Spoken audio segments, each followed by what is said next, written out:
Неге онлайн жұмыс обычный жұмысқа қарағанда лучше? Өйткені өз өміріңе өзің хозяинсың. Ешқандай бастық жоқ, ешқандай стресс жоқ. Қаласаң азанда жұмыс істейсің, қаласаң кешке жұмыс істейсің. Яғни өз қалауың өзіңде.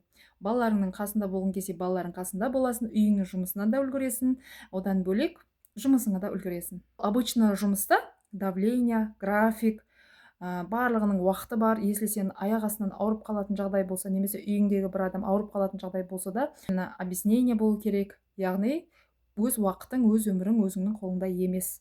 Яғни всегда бастығыңа тәуелдісің. Ал онлайн жұмыста сен қанша ақша табасың, бұл өзіңе байланысты. Яғни ешкім саған осынша ғана саған ақша берем деген саған стоп қоя алмайды. Яғни өзіңнің жұмыс істегеніңе байланысты сонша көп ақша аласың. Ал офлайн жұмыста сен олай ақша ала алмайсың, яғни сен айлыққа ғана жұмыс жасайсың. Азаннан кешке дейін жұмыс істесең де ешқандай разница жоқ, қанша көп жұмыс істесең де разница жоқ, яғни сен бір айлықпен жұмыс жасайсың. Офлайн жұмыстан шығып, онлайн жұмысқа келіп жатқан адамдар өте көп.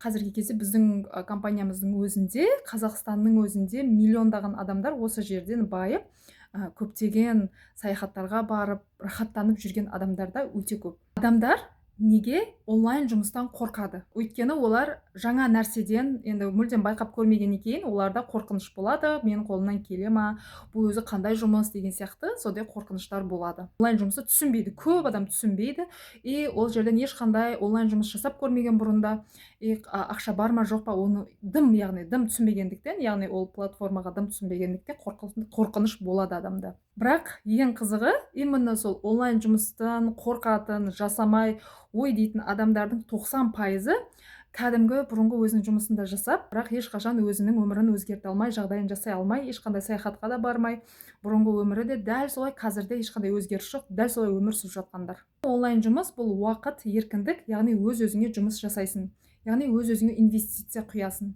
Онлайн жұмыстың бір кереметі саған сондай бір күшті мүмкіндік береді, яғни өзіңе инвестиция жасауға. Негізгі менің мақсатымда басында ақша үшін келмегем. Әрине, любой адам ақша үшін келеді, бірақ одан да маңызды нәрселер бар. Яғни бұл өз-өзіңе инвестиция құю, өзіңді дамыту. Яғни сен онлайн жұмыста жалғыз қалмайсың, саған всегда көмектесетін, сені всегда саған поддержка беретін адамдар бар. Сондықтан да ешқандай қорқыныш жоқ. Мен де басында қорыққан болатынмын, бірақ қазіргі менің түсінігім, қорқыныш бұл жалған, нәтиже бұл шындық. Қыздар, негізі онлайн жұмысты бастаудың ешқандай қиындығы жоқ. Мен сіздерге именно соның ең оңай 3 шагын айтып беретін боламын.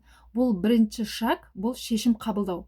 Егер өзіңіз, мен осыны жасап көрейінші, неге мен осыны әлде біраздан бері ойланып жүрмін, бәрібір тауып атқан ақшам жоқ, немесе бәрібір үйде отырмын, немесе осы жұмыстан шаршап жүрмін, хотя мен осыны попробовать етіп көрейін деп өзіңіз бірінші уверенный шешім қабылдамайтын болсаңыз, онда бастау өте қиын. Өйткені сіз өзіңіз шешім қабылдаған кезде ғана сізде осы онлайн жұмысқа деген құлшыныс пайда болады. Яғни сіз қай жерде де бірінші өзіңіз шешім қабылдап үйренуіңіз керексіз. Екінші, сіз бұл онлайн жұмысқа келген кезіңізде тек қана ақша ғана тауып қана қоймай, сіз бұл жерден өте көп білімдер үйренесіз. Адамдармен қалай сөйлесу керек, қалай контент жасау керек, қалай пост жасау керек деген сияқты көптеген білімдер бар. Одан бөлек менің өзімнің 21 күндік обучением бар, сол обучениеден өтесіз. Сол кезде сізде онлайн жұмысқа деген қызығушылық оянатын болады. Яғни бүкіл осы онлайнға байланысты бүкіл құпияларды біліп аласыз. Үшінші, бұл сіздің қорқынышыңызды жеңу. Яғни көптеген адамдар өзінің қорқынышын жеңе алмайды. Соның арқасынан өзінің көптеген армандарын орындай алмайды. И дәл солай өзінің армандарын орындай алмай, арман болып қалып, сосын барып өкінген адамдар да өте көп өмірде. Сондықтан да хотя сізде барлығынша, егер сіз оны жасай аламын ба, жасай алмайын ба деген қорқыныш болғаннан көре, лучше сіз оны жасап көргеніңіз дұрыс. Өйткені адам өмірінде еш нәрсе арман болып қалмау керек. Жасап көріңіз керек. Сіз егер өзіңіз табысқа шыққан кезіңізде, міндетті түрде сіз дәл шалып кетесіз. Бөлек басқа да құпиялары бар, оның барлығын өзімнің 21 күндік сабағымда үйрететін боламын. Егер сізге де қызық болса, осы видеоның астында WhatsApp номерімді қалдырдым, және де ссылкам бар, ссылкам арқылы тіркелуге болады. Барлықтарыңызға сәттілік.